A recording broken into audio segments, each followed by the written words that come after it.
Good morning from Panhandle Outdoors with Winston Chester. Panhandle Outdoors, your source for fishing, hunting, and information for folks who enjoy the great outdoors. Now sit back, relax. It's Panhandle Outdoors.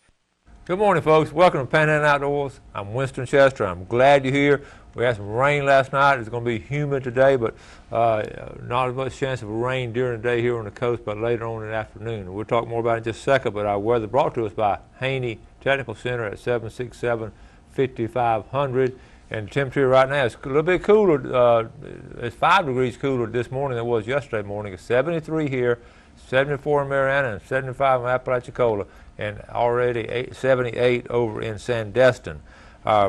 High today will be 92, anywhere from 92 to 94 on the coast, and even warmer inland. Low tonight will be 79. The water temperature is a strong 88 degrees.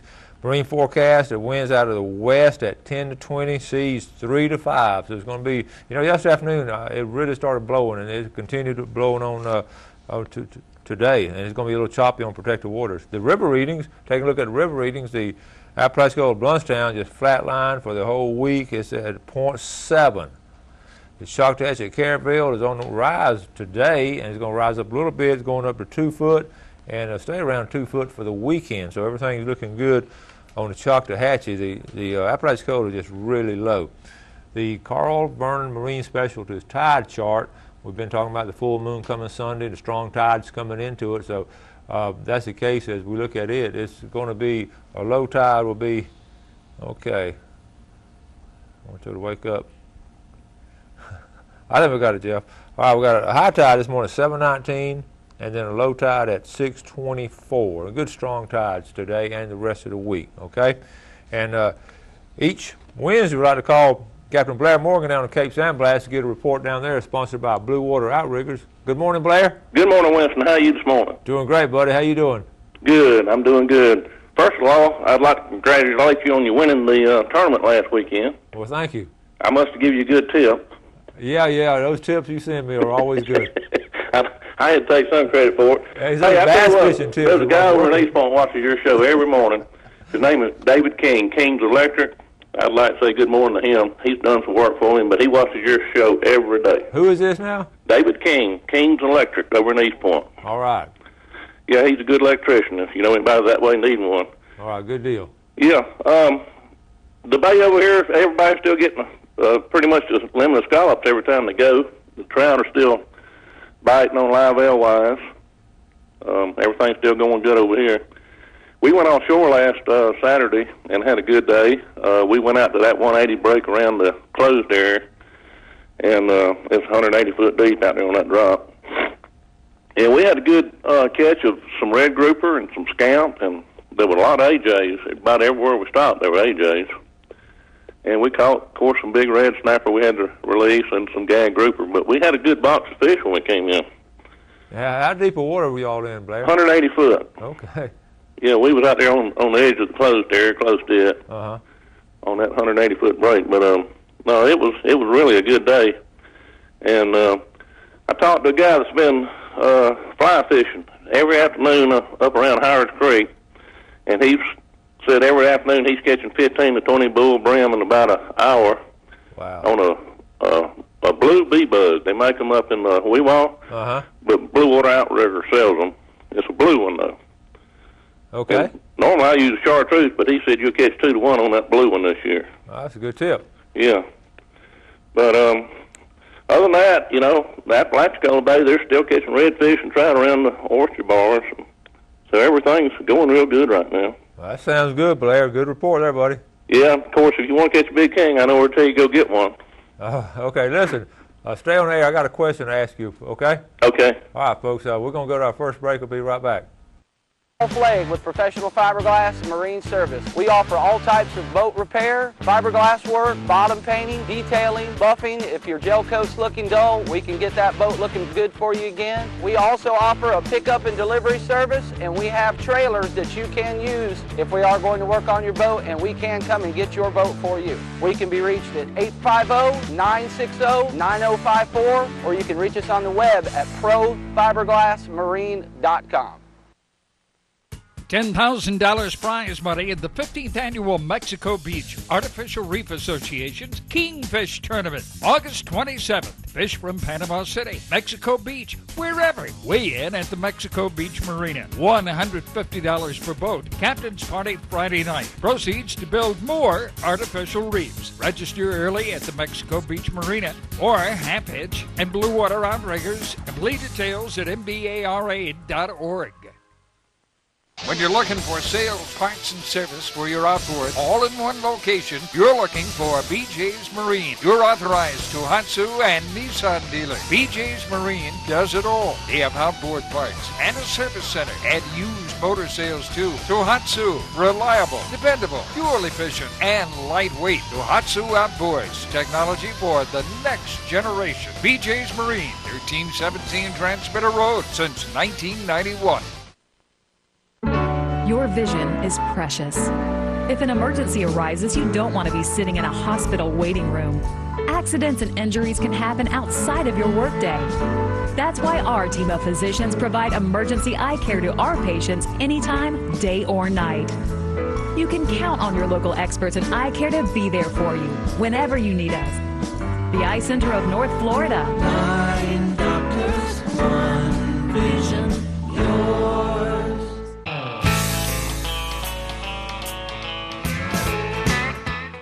All right, welcome back, Lieutenant Stan Kirkland. Well, good to be with you. Good to be with you, Winston. A special guest here. We're glad to have you, and all kind of things been going on. Well, and I'm the last, but congratulations on your fishing tournament this weekend. Our daughter saw it on Facebook, and she said, "Daddy, you're not going to believe this." And I said, "What?" But she told us about the good news, and then I heard about it. I think Scotty called me later and told me about it. Well, my wife put it on Facebook, and I had something like about 42 comments from "Way to go, Coach!" and "Can I borrow some money?" I figured you had relatives coming out of your ears needing a new car. They told me they were distant cousins, but I'm sure. But anyway. I heard Blair mention about scallops, and I'm just going to say this briefly.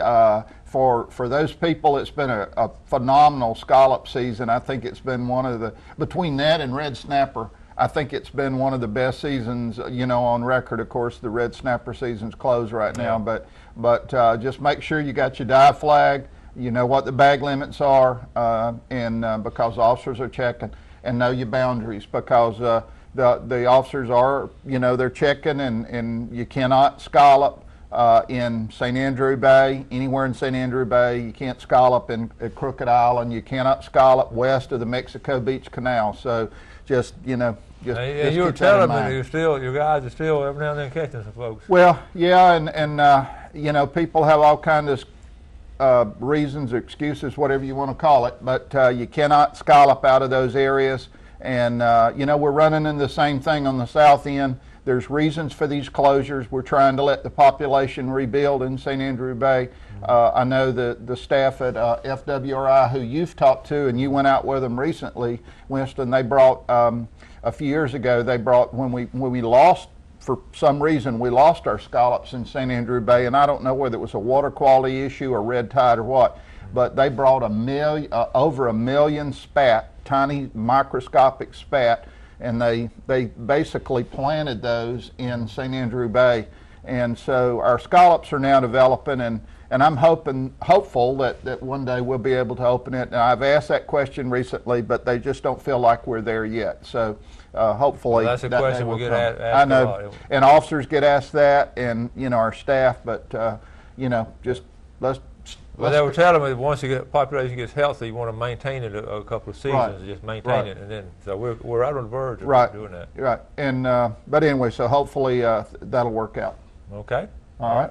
Also, I know you mentioned about the red snapper, and I know you mentioned it recently. There is a meeting that'll be in Austin, Texas, beginning next week. Starts the 15th. About the Gulf of Mexico Fisheries Management Council is going to talk about a very limited, short fall red snapper season, and I've heard different dates bandied about. 3 days is what I last heard. I don't know whether they're going to approve it or not. But if they do, I'm sure you'll know, and so y'all stay tuned. What's the inkling? Any kind of talk one way or the other? Or do you heard any? I've heard Doc talk, and they've been talking about it for a couple of months. So if it's going to be kind of like getting taking a bride to the altar and then leaving her. Excuse me, and leaving her there if they don't. But there's been a lot of talk about it. The Gulf of Mexico Fisheries Management Council it's on their website, and so the only thing that I could see, and again, I haven't talked to Bill Tehan, our rep that sits in on it, but if, for instance, they came back and said that they had far exceeded their total allowable catch, or the public had exceeded the total allowable catch during the season, perhaps. But I'm not clued into that process, and I'm just hypothesizing. So let's see what happens, and as soon as we hear something, we'll let you know. Okay. It won't give us a long time between their meeting and the 1st of September, but because that's when I've been told that if they have it, it'll probably be early in September. Okay. So we'll see how that happens. Let's hope if we do get that weekend, that we're going to have good weather that weekend. Boy, yeah, we don't need a hurricane. We don't need a hurricane because there won't be any redos. I know it. All right, why don't we take this quick break? We'll be right back with a lot more good stuff.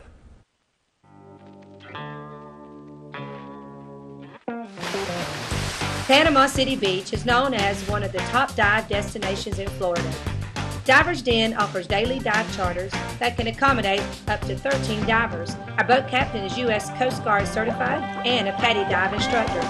We have trained professionals who offer a variety of scuba certifications.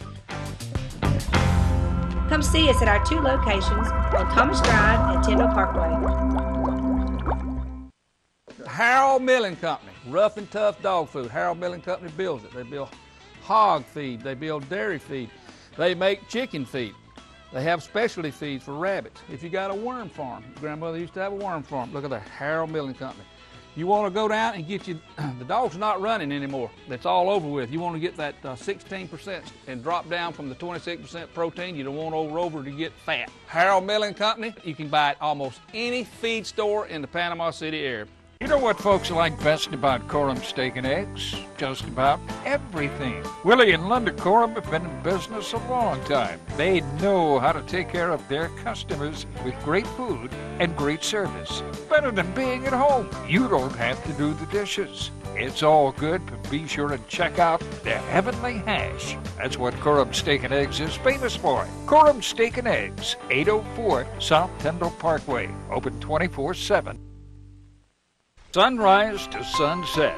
A walk through nature takes you on a journey of Florida's Emerald Coast. You'll encounter the wildlife, birds, lighthouses, indigenous to the beautiful land and seascapes of Florida. Set to the sounds of nature and enhanced with easy listening music. Only $14.95 plus $4.95 shipping and handling. NatureWalkDVD.com or send check or money order to the address on the screen. A walk through nature. Visually stunning.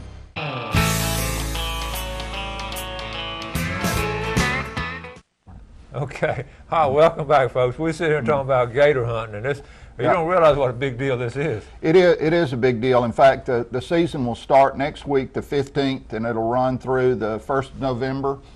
Winston, we issued 6,900 permits. Now, this is just for the public waters harvest. This is not the private wetlands harvest, nor does it involve those alligators that are being killed under the nuisance program. But we started this as an experimental harvest in 1981. In fact, Deer Point, was one of those lakes that we had an experimental harvest. Of course, we don't have enough alligators to sustain a heavy harvest on Deer Point. It is one of the areas you can go now, but we've over the last 25 years, or since 1988, throughout the state, we've killed almost 300,000 alligators, and we have 1.3 million. That's the estimate right now. So it's truly a sustainable wildlife resource. It's just like taking cattle out of the pasture, using them. It's a resource that keeps building, keeps propagating,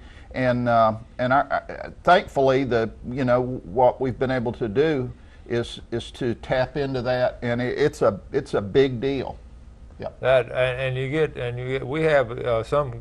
I know some of these boys up in Liberty County and over in Weewall. They set up little groups of guides, and they bringing people in from out of town to pay to go. Right. So, well, it's $272. That includes your 2 CITES tags, which those tags have to be affixed to the alligator hide. But it's $272 for a resident. It's $1,022 for a non-resident.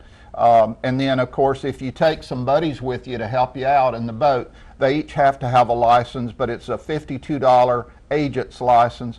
But you got countywide permits. We've got some permits for lakes in the state where there are high populations, but then you alone are restricted to those lakes.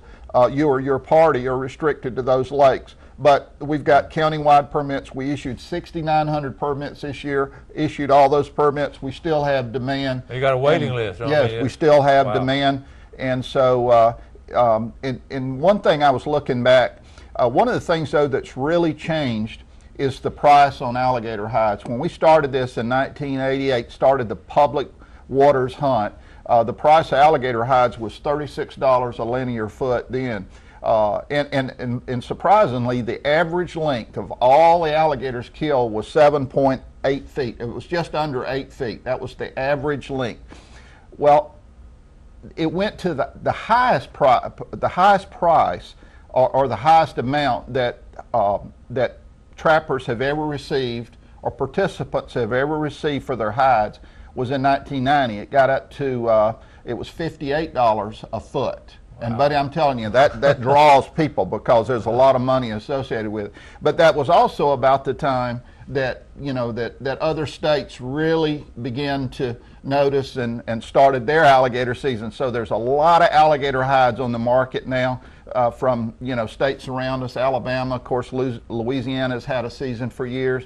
I think Georgia has a season now, a limited season, and I think South Carolina does, if I'm not mistaken. But there's a lot of hides. But now, hide prices, $7.50 a foot. Kidding. So the bottom has dropped out, and so people that originally would get in it for being able to recoup have fun, participate, get 2 alligators, and then sell their hides and make a little money, that's kind of going away. But surprisingly, even though the hide market has dropped out and there's a lot of hides on the market, the price of products, briefcases, of course, we don't see everybody carrying an alligator briefcase around, but things like boots, ladies' purses, belts, things like that. The price is still really high for those, but the money the little guy gets, the middleman is getting it. he doesn't get much. So anyway, but it's very fascinating, and then and hopefully we'll have some footage on soon of a alligator hunt. I'm anticipating getting to go with somebody. And I don't know how this is going to work at night, but hopefully it'll work out. So anyway, you just don't want to fall overboard in the midst of all that. So, especially not when they bring them up to the boat, because they're not happy. But they gig them or either use a harpoon. I know one of our people, Derek Fussell. Derek lives here locally and has I think Derek has got a. He's got a company called Camo Dreams, where they actually try to take kids that have serious debilitating diseases or things that are going to be, in some cases, fatal. They take those kids hunting and fishing and try to have them try to give them a good quality experience, primarily hunting. And they've got it set up to take a young man who's in a wheelchair on an alligator hunt. And and of course he's going to be protected inside the boat, and they're going to be using a crossbow, which is legal. So they're going to hopefully that'll work out, and maybe Derek can come on the show and talk to you about it later. It's sort of like a Make-A-Wish Foundation for outdoors kids. And Derek's to be commended for that. Yeah, he is. We're going to take our final break and be right back. It's Kubota's summertime deal days at Soul Tractor, and finance offers are heating up. Right now, we have long-term finance rates for qualified buyers. We have the deals you've been waiting for on new Kubota RTV Work or Play.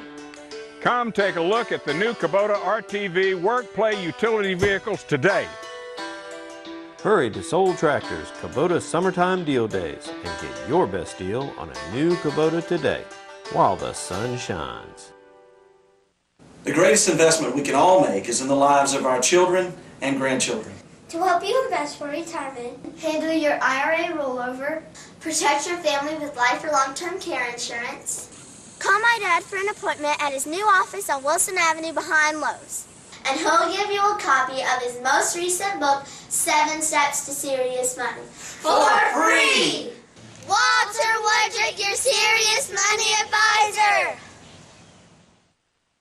When it comes to the shooting sports, the headquarters for this area for over 57 years has been C&G Sporting Goods. When you need firearms for hunting, target shooting, self-protection, home protection, or if you're a gun collector, C&G's friendly, knowledgeable sales staff is ready to help you make the right selection. C&G buys, sells, and trades guns. C&G will buy one gun or a collection. Look over this area's largest selection of quality firearms. C&G Sporting Goods, home of the experts. For 26 years, Mills Heating and Air has been serving the Emerald Coast from Navarre Beach to Bay County, Crestview to Deputiac Springs with residential and commercial accounts. 7 days a week, we provide quality service and installation, in-home evaluations, air quality, and duct cleaning. We offer free estimates, convenient financing, and preventative maintenance agreements. For lower bills, call Mills 234-8177. Your Panhandle carrier dealer.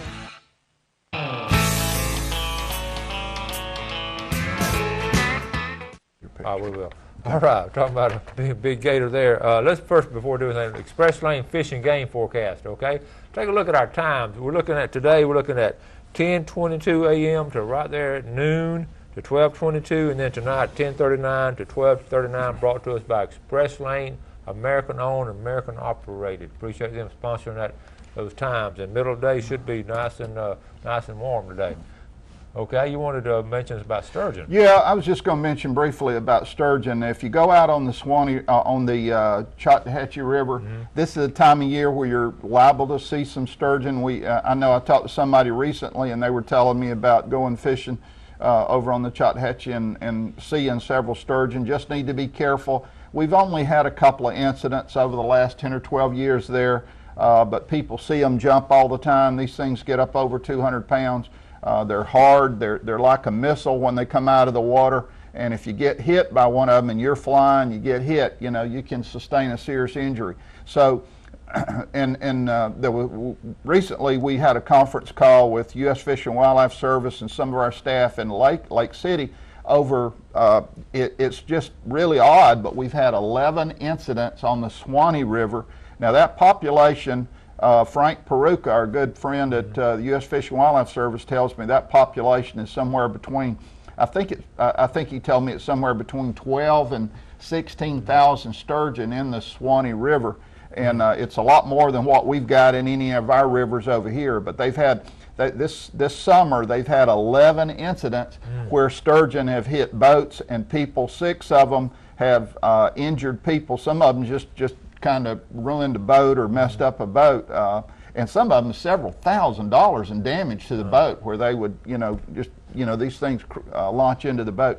But one lady particularly has had to have quite a bit of reconstructive surgery, where the sturgeon hit her in the upper body and in the face and broke her jaw and all. And in fact, her mother has filed, as I understand it, has filed an appeal with the U.S. Fish and Wildlife Service to have sturgeon delisted as a result of this incident. One of the things that we're trying to, it's just not that simple to delist the sturgeon because of these incidents, because there are more in the Swanee River. You can't delist it across its range. But the one thing we're trying to do is make sure people understand there are sturgeon in these rivers, need to slow down, go slow, and we're not suggesting they wear a football helmet when they go out, but just go slow and don't throw caution to the wind, and realize they're here in the summer, and they will leave in the fall. They'll go back out in the Gulf in the fall. They feed, as I understand it, they feed in the Gulf, and then next spring they'll come back in the rivers. And this is a ritual that's been going on for apparently thousands of years. Yes. Yes, they're almost prehistoric. Right, and it's really fascinating. I was reading a few years ago how in looking at some archival records, how many literally thousands of sturgeon were killed in our rivers back in the late 1800s to really early 1900s. They were almost wiped out. In fact, there were so few sturgeon that the old-time netters just basically quit because there weren't enough to sustain the fishery, but the population has come back. And it was a different day and time then. They were trying to make a living, they were feeding families, and the numbers have really come back. Well, they would put those nets across the river, across the Apalachicola and all. They would just catch them while they're coming in and out of this huge. Right. Yeah. And Frank, you know, the Fish and Wildlife Service, they actually tag them. They've had some sonic tags on them, but they've done all kinds of work. They know now where some of the best holes are for them, because that allows you. The reason they want to do this kind of research, and particularly it's important in rivers like the Apalachicola River, is because if you know where they congregate and where the places are that they prefer, and particularly during hot weather, during the summer, during low water, it's critical to know that when you have people coming in saying, well, we want to put a bridge across here, or we want to put another dam in here, those kinds of things, because you know that ultimately those decisions, if they're done without information, are going to have an impact on the species. So you try to weigh all that in and make the best decision. Okay, and we got another minute or two. You had something else on tree stands. Yeah, I was going to mention, we'll talk about this later, but this is a time of year, Winston, for hunters where they're starting to get out a little bit and check. And you know, in fact, one of our guys sent me a photo the other day of some of the prettiest wild turkeys. They're young, of course. They're about half grown right now, but they're just beautiful wild turkeys feeding, young birds feeding. But people are starting to check tree stands and put stands up and all that. If you've left a stand out, and it's never a good idea to leave a tree stand, particularly a hanging stand, but don't put any weight on it. Use another ladder to remove that, replace all the straps, bolts, because if you leave a stand up in a tree for a year, you get corrosion on the bolts, the pins, and things like that. All right, Stan, thank you so much. That's a lot of good stuff, buddy. I appreciate it. All right, thank you. We got to get out here. Listen, tomorrow we're going to have the video of that weigh-in, and then Friday we're going to do that big fishing trip. So we got some good video to look forward to. You do something good for somebody today, and have a great outdoors day. God bless. Thanks for joining us for Panhandle Outdoors with Winston Chester. Panhandle Outdoors features hunting, fishing, and other activities and information to help you enjoy the great outdoors. Join us next time for Panhandle Outdoors.